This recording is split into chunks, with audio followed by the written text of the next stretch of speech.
আসসালামু আলাইকুম। আমি এমন এক জায়গায় ভিডিও করলাম, এই জায়গায় হয়তো বা অনেকেই গেছেন।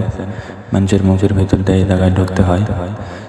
এখানে ঢোকার জন্য 30 টাকা টিকিট কাটতে হয়। টিকিট কাটার পরে এই জায়গায় ঢোকা লাগে। ঢোকার পরে অনেক সুন্দর জায়গা এটা। হয়তো বা যারা গেছেন তারা এই জায়গাটা চেনেন। এটা ভিন্ন জগতের আজব গুহা। এটা অনেক দূরে যাইতে হয়। এরকম উপরে আপনার গাছ আছে, গাছ দিয়ে মাটির ভিতর দিয়ে যাইতে হয়, অনেক দূরে যাইতে হয়। অনেক সুন্দর পরিবেশ।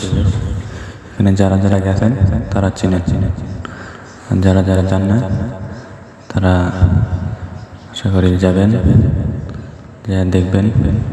অনেক সুন্দর জায়গা এটা, অনেক দেখার মতো অনেক কিছু আছে। এটা আমরা গেছিলাম বেড়াইতে, যাওয়ার পরে এই জায়গায় ঢোকার পরে দেখলাম, আমরা দেখে শেষ করতে পারি নাই। আমরা অর্ধেক যাওয়ার পরে এখান থেকে ব্যাক করে চলে আসলাম।